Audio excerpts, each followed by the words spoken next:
You are listening to The Evidence Locker.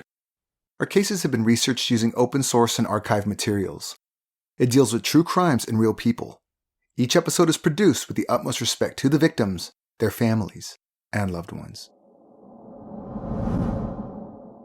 Berlin, January 1943. It was the height of World War II, and air raids continued to increase throughout the year. Most residents had evacuation plans in place in case of bombing. Additional shelters were built, and there was a sense of panic and dread. It was the fourth winter of wartime, and there was no way of telling when or how it all would end. For the everyday German person, life was no song. Life in neighborhoods like Köpenick, south of Berlin, carried on as best as it could. Average citizens tried to get by, keeping routines as normal as possible.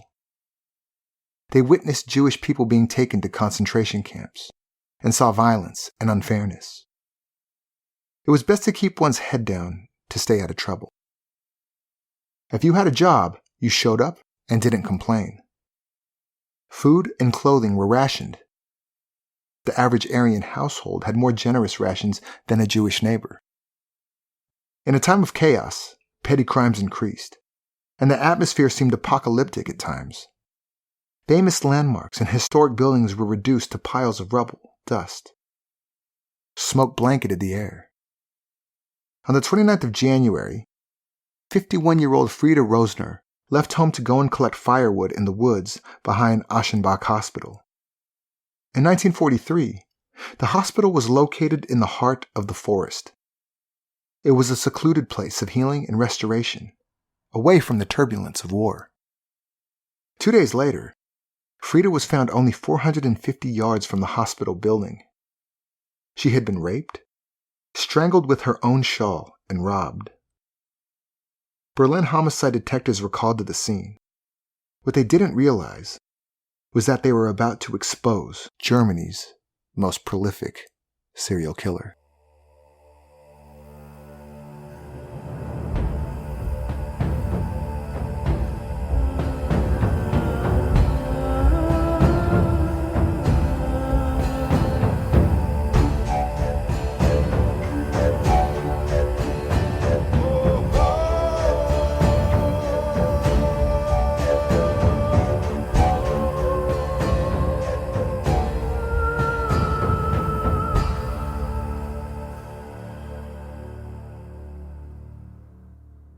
Bruno Lüdke was born on the 3rd of April, 1908 in Köpenick, on the outskirts of Berlin to parents Otto and Emma. He was the fourth of 6 children, and his family owned a laundry.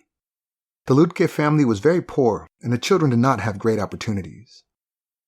Lüdke fell on his head as an infant, and his mother later blamed this incident for his mental disability, giving him a slight speech impediment, which caused him to stutter sometimes. He attended a special school for children with academic challenges. Everyone in town called him Doofe Bruno, or Stupid Bruno. He did not have many friends, but also no enemies to speak of. And although people called him by his nickname, it was done in good humor, and he always smiled back at them. He kept to himself for the most part. When his father passed away from throat cancer, he dropped out of school and took on the job of delivering laundry with a horse-drawn cart. His mother paid him 50 Pfennig a day and 1 Reichsmark on Sundays. He habitually took a cut of the money paid by customers, but never got away with it as his mother was super vigilant. His sisters also kept an eye on him and made sure he came clean whenever he tried to steal money. Doofe Bruno did his rounds with his horse-drawn cart through Köpenick every day. Local kids were often seen running closer to greet him and ask for a ride on his cart. He was friendly and playful, like a big kid himself. But he had a strange pastime. He often roamed the woods of Köpenick for hours on end. He hid behind trees and waited for someone to walk past. Then he jumped out and scared them. He thought it was funny, but people did not appreciate it. Not at a time when everyone was on edge. His mother and sisters told him to stay away from the woods, as they were concerned for his safety, but he didn't listen. Lüdke used most of his money on tobacco for his pipe and drinks at a local beer hall. His mother accepted the fact that Bruno would probably never marry. The lack of female attention did not seem to bother him, as he was used to being a solitary person. One day, on a round of laundry deliveries, Lüdke actually ran over a woman in his cart and left her for dead. Fortunately, she survived. But this was the first of many incidents that made police think that there was perhaps a dangerous side to him. There had also been complaints about the ferocity with which he whipped his horse, and police took him to the psychiatric ward of the state hospital for assessment.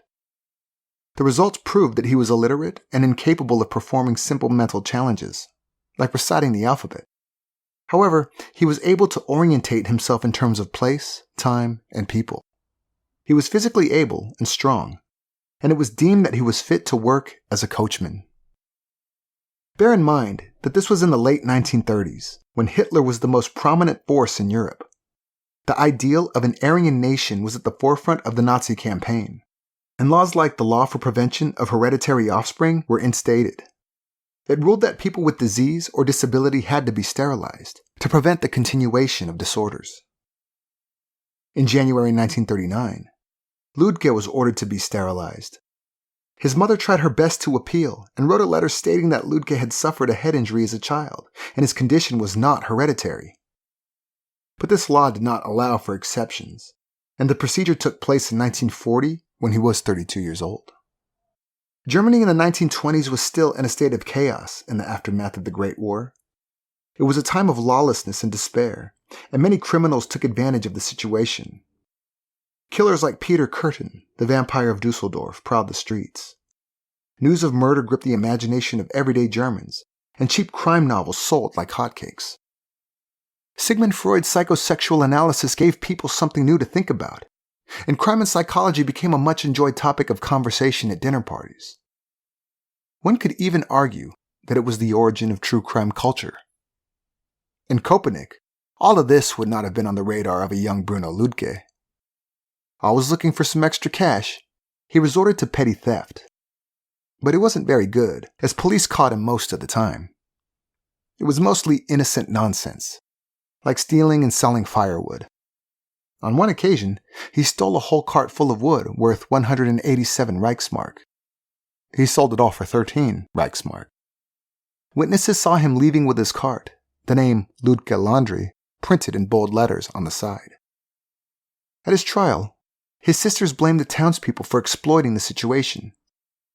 They knew he had no idea what the value of the wood was, so they paid him a pittance and took the wood. His sisters felt that if they had scolded him instead of encouraging him, he probably would have returned the stolen wood. But that's not how the law works. This incident landed him in jail for 3 months. When he was released, he went back home to his job at the family laundry. There were some reports of him being a peeping Tom, but he was never formally charged. Some residents of Köpenick became wary of Lüdke, as they found his loitering behavior strange. Police recognized the fact that he was mentally disabled, and felt that because of this, he was harmless. After his prison sentence for stealing wood, police even noted on his file that he was not a criminal, and that his acts were a result of his Dummheit, or stupidity.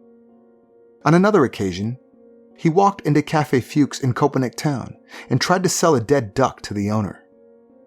One of the customers was a police officer and asked Lüdke where the duck was from. It didn't take rocket science to work out that Lüdke had stolen the duck from a local farmer. It was a time when meat was scarce and valuable, and the farmer had reported his duck missing earlier that same day. Lüdke was taken into custody for 10 weeks, but the farmer dropped the charges before the case went to trial. A month after his release, he was caught yet again, trying to sell a stolen dead chicken at another restaurant. Crimes like these hardly ever made it to court during war times. It was a challenging time for police to try and maintain a degree of law and order, with air raids being on the increase. Looting of bombed areas was a big problem. Theft always became more acceptable. People did what they had to do to get by. Police were overwhelmed and did not feel like they had the situation under control at all. They warned residents about increased punishments for minor crimes, like the death penalty for looting. But this did not deter people from doing whatever they wanted to. The war was raging on in its 4th year. People were dying, and buildings were being destroyed every single day. The boundaries of morality were blurred, and countless criminals simply got away with whatever crime they committed. Another problem was the lack of infrastructure and resources. The reality was that every single case could not be taken to court. There was not enough lawyers, prosecutors, or judges around. Many were fighting at the front, and remaining law enforcement officers had to make do with what they had. The lead investigator on a case was given the authority to decide whether an accused criminal should be tried or not, and in many cases, if they should be imprisoned or not. On the 31st of January, 1943, the body of 51-year-old Frieda Rösner was found in the Köpenick woods, where she had been collecting firewood. She was found 2 days after she was last seen. She had been strangled with her own shawl and raped, possibly after she died. The killer stole her purse and left her body exposed in the snow. Homicide detectives from Berlin descended on Köpenick, headed up by Criminal Commissar Heinrich Franz. He was an ambitious law enforcer, and this was his first murder case. If he could further his career as a detective, he would have been able to avoid being drafted into the army. He was determined to catch the perpetrator as soon as possible.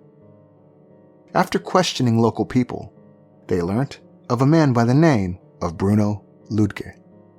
He was seen near the scene on the day Frieda's body was discovered. Police questioned him, and he admitted that he knew Frieda Rösner because he collected and delivered her laundry. There were no other notable suspects, and police felt that Lüdke was the most probable perpetrator. 6 weeks after Frieda's death, police were ready to arrest him. Commissar Franz wrote in his report, "On the 18th of March, 1943, we learned that a worker named Bruno Lüdke was a feeble-minded man who was known for troubling local women. As we figured that this man who lives in the area of Elisabethstrasse could know more about the murder, I questioned him at work. Following this informal interview, I got the impression that he should know more." When they asked Lüdke if he had killed her, he lashed out by assaulting his interrogators and ran away. Officers managed to catch up with him and subdued him. He was arrested and charged with the murder of Frieda Rösner. People who knew Lüdke were shocked. They could not imagine that he was a killer. He was a simple man who was always composed and quiet. He could not even get away with killing a duck or stealing firewood, let alone commit such a heinous murder. There was no evidence linking him to the crime, but police refused to budge. Lüdke's sister went to police headquarters in Berlin and told them that he could not possibly have committed the murder. She provided an alibi, saying that at the time of the murder, Lüdke was in Charlottenburg, making a delivery 17 miles away.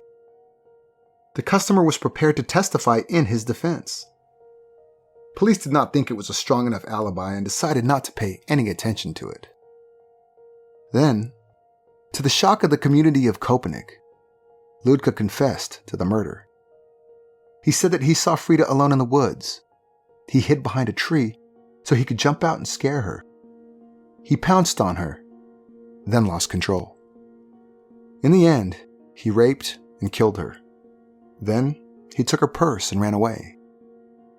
It was a stunning confession. But that was only the tip of the iceberg.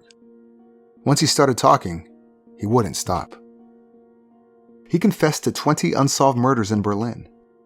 Then the net began to widen to the rest of Germany, one confession after the next. In total, Lüdke confessed to having committed more than 50 brutal murders between 1924 and 1943. His victims included 51 women, 11 of them were sex workers, as well as 5 men. Was one of Germany's most prolific serial killers hiding behind the facade of village idiot for all these years? Although some of his victims were robbed, Lüdke claimed the main motive behind the murders was rape. He told police that his killing spree had started when he was 16 years old, but it was only in later years that his body count increased. The outbreak of World War II gave him the perfect cover, and he felt like he was invisible and invincible.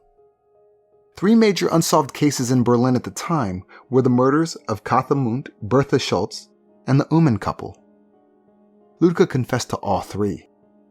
He initially denied it, but once Kommissar Franz took him to the various crime scenes and prompted him, he was able to give many details, some facts only the killer and investigators could have known. Paul and Gertrude Uman owned a tavern in Grunau. Both husband and wife were found murdered on the 5th of May, 1941. They had been bludgeoned to death with sticks, stabbed and strangled. The original investigation noted that it was the work of two attackers, a fact that Franz and his team chose to ignore. Franz took Lüdke to the scene and he confirmed that he was the killer. Franz also took Lüdke to the bedroom of Dora Rudiger, who was found murdered in her bed. She had been raped and strangled. Lüdke said that there was a doll on a chair in the room, and that was enough for Franz to tie him to this murder too. Bruno Lüdke made so many confessions, sometimes one confession every hour. Other agencies became skeptical of his interrogator, Criminal Commissar Heinrich Franz. As a result of the confessions, Berlin police were in contact with various other agencies to inform them that Lüdke had confessed to an unsolved murder in their jurisdictions. Most investigators were confused when they received the typed confessions, as it didn't match the evidence of the crimes. Investigators from Hamburg even said that the confessions were absurd. Kommissar Franz was always alone when he questioned Lüdke, and all the confessions were made following the exact same pattern. Lüdke's first reaction when asked if he was responsible for a certain murder was always no. Franz then revealed details about the case and pulled Lüdke into the conversation in a way that it sounded like Lüdke was the one who gave information first. Lüdke, smiling and foolish, answered like it was a guessing game of sorts. He wanted to please Franz by getting it right. When he did, Franz rewarded him with a cigarette, a treat for someone like Lüdke, who was an avid smoker. Franz assembled a team of about 10 investigators and took Lüdke to all the locations of the murders to reconstruct the crimes. Franz took whatever Lüdke said and molded it to fit the case. Franz made it clear to Lüdke that he would never be prosecuted because of something called Paragraph 51. This is a law that meant Lüdke was immune from indictment due to his mental disability. Because he was feeble-minded, he wouldn't have been held responsible for his crimes. So Lüdke felt at ease having hypothetical conversations about murders with Franz, as he felt it would be of no consequence. By the time Franz was done with Lüdke, he had confessed to no less than 84 murders.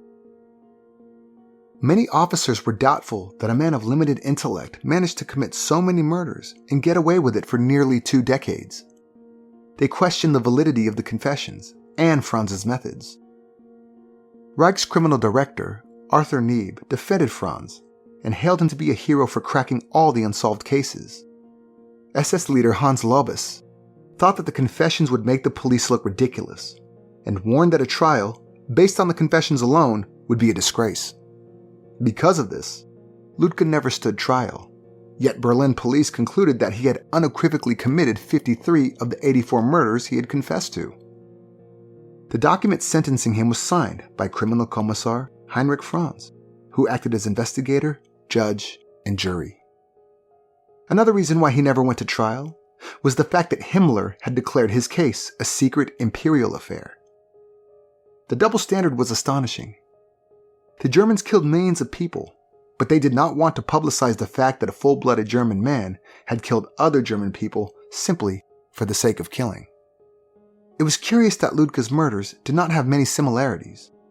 They differed in terms of victim profiles, method, and crime scene composition.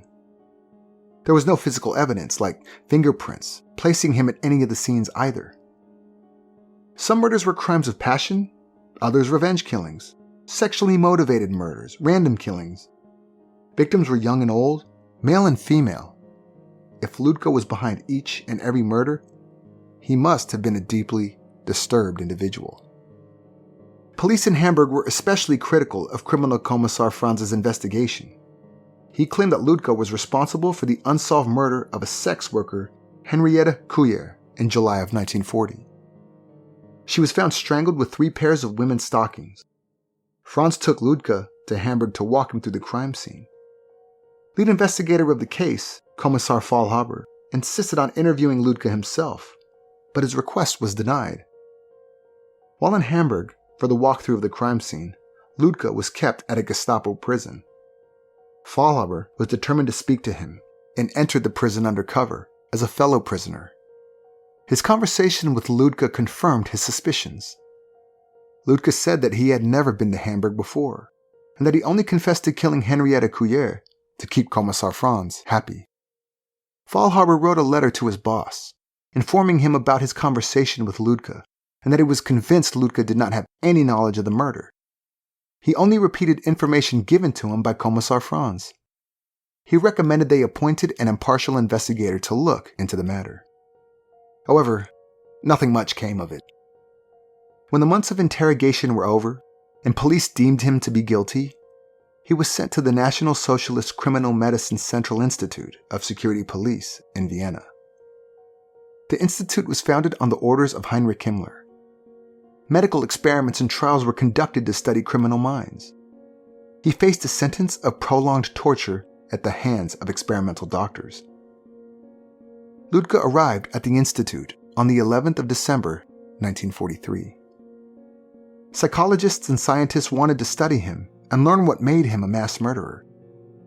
He became a prime example of how one should study a criminal, to ascertain if his behavior was hereditary or anthropological. In other words, nature or nurture. Lüdke was found to be someone who was a natural-born criminal, rather than a person who had been corrupted by his environment. Lüdke was filmed during the experiments by Robert Ritter. Many audio recordings were also done. They monitored his brain waves and measured the circumference of his head. On the 15th of January, 1944, they made a cast of his head that is still in the Museum of Forensic Medicine in Vienna. Lüdke was made to drink pure alcohol while scientists looked on, noting his reaction. His spinal cord was also punctured. Probably the most painful procedure must have been an oreectomy, a procedure to remove both testicles. The institute received orders from the highest ranks. Himmler personally informed the institute that it was time to execute Lüdke. Reich's propaganda minister Goebbels wrote Himmler a personal letter regarding the serial killer. It said, "As leader and defense commissioner, it is my right and my duty to request that the savage mass murderer and woman slayer Bruno Lüdke does not die a normal hangman's death. At the very least, he should pay for his heinous crimes with a torturous death. I suggest he is burned alive and quartered."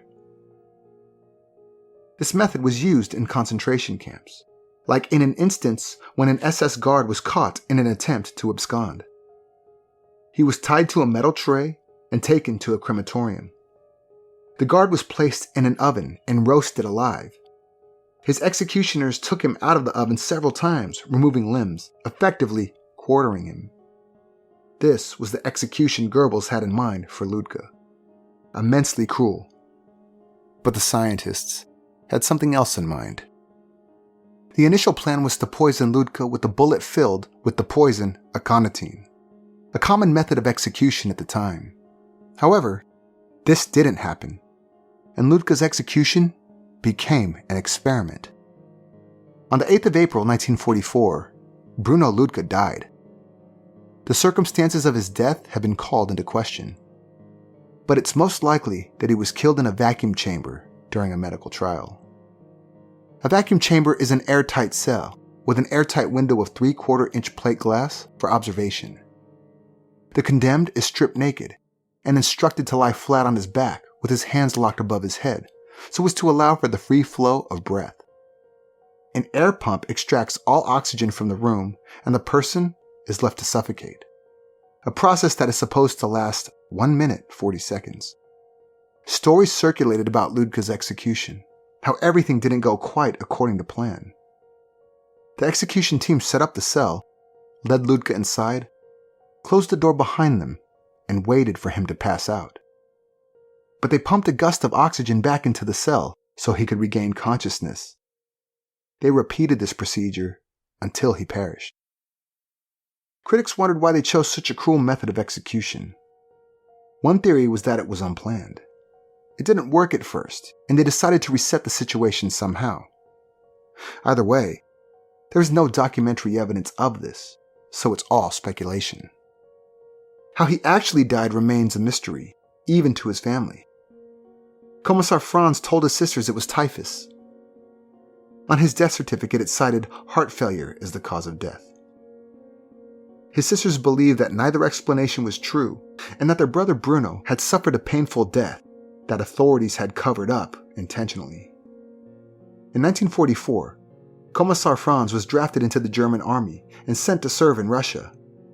Unconfirmed reports state that he lost his life in Russian captivity in 1945. In 1946, the war was over, and many documents were declassified. The story of Lüdke's murders was released to the press, and the nation devoured it. All this time, they had been focused on surviving the war. They would never have thought that a serial killer was at work as well. In 1950, the myth of Lüdke was still haunting post-war Germany. He was a serial killer during the lowest point in the country's history. Criminologist Bernd Wehner wrote a series of articles exploring German police work in Nazi Germany for national newspaper Der Spiegel. He profiled Bruno Lüdke and described him as an alcoholic and tobacco addict, a deadbeat, and an imbecile. He continued his derogatory description, saying Lüdke was an animal who was a giant gorilla, a retarded Neanderthal man. Yet he commends Lüdke's memory of the crimes and the detail in which he described them. His article was based on the case file compiled by Kommissar Franz, nothing else. Yet the article created the belief that Bruno Lüdke was Germany's worst killer ever. The article inspired another writer who wrote under the pseudonym of Will Berthold. He took the drama of Lüdke's case a step further and published a series of 15 articles in Munich Magazine in 1956. Here is an adapted, loosely translated passage from one of those articles. The murderer raced all over Germany, driven by desire, greed, the lust to kill. Lüdke is the most abominable killer in criminal history. He is a brute, a beast, a monster in human form. Nachts, wenn der Teufel kam, The Devil Strikes at Night, a film based on the alleged murders of Lüdke, was released in 1957. The film reveals the life and times of one of Germany's worst killers, without even questioning his guilt. Lüdke's family tried to prevent its release, but their efforts were unsuccessful. By that time, Lüdke had been named Germany's worst killer, a monster, and there was no clearing his name whatsoever. His skeleton was never released to his family. And it is said to have been lost by the Institute in Vienna. Until the 1990s, Bruno Lüdke was considered to be Germany's most prolific serial killer. It was only in 1994 that Dutch criminologist and former chief of police, Jan Blau, investigated Lüdke's case. He concluded that Franz, Lüdke's interrogator, had gained Lüdke's trust. For the first time in his life, Lüdke felt that he had a friend. Franz optimized the situation to extract information from Lüdke. Franz did not see Lüdke as a friend. He saw him as a means to an end, to make him the man who caught Germany's most prolific killer of all time. It became evident that Franz gave the impression he learnt about the Mundt and Schultz cases from Lüdke, but records showed that Franz had pulled the files before he even interrogated him. Police records show that after Lüdke had confessed to the 50 rapes or attempted rapes, Franz visited the Berlin Homicide Department archives and took unsolved murder case files with him. With regards to the murders of Er and Frau Ullmann, he was taken to the scene of the crime in Grunau, and it was evident that he was not familiar with the area. He also neglected to mention the murder of Frau Gutermann, who was killed only 2 days before the Ullmanns. When Franz asked Lüdke about her murder, he suddenly remembered killing her too. Instead of Lüdke confessing, it was Franz who named locations and dates of unsolved murders, then asked Lüdke about his whereabouts at the time. Lüdke, not sure of what he was confessing to, claimed to have been wherever Franz wanted to place him. Because the interviews had no audio recordings, the only evidence that exists are the interrogation transcripts. It's not clear in these transcripts if Franz elicited the confessions, but in studying each separate confession, something didn't add up.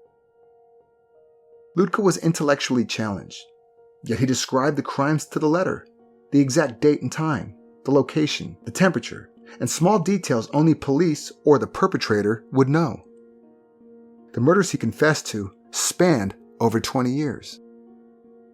Jan Blau pointed out that it was unlikely for someone in Lüdke's financial position to have traveled across Germany to commit all of these murders. He hardly traveled out of Köpenick, let alone visit all corners of the Reich by train, bicycle, hitchhiking, walking from town to town. Some of the murders were as far north as Hamburg and as far south as Munich. The transcripts of the interrogation showed that he was not very travel smart. Franz, how did you buy that ticket? Lüdke, simple. I just said I want a ticket to there and there. Franz, but where? Lüdke, I will think about that during the night. The next morning, Franz, how did you buy a ticket to that place? Lüdke, I went to the ticket window and asked for a ticket to Silesia. Franz, what is Silesia? Lüdke, it's a city. Franz, but Bruno, Silesia is a province. That's more than a city. It's much bigger with many towns. Lüdke, I call that a city. This didn't keep Franz from reporting that Lüdke's knowledge of most places outside Berlin is, quote, amazing, unquote.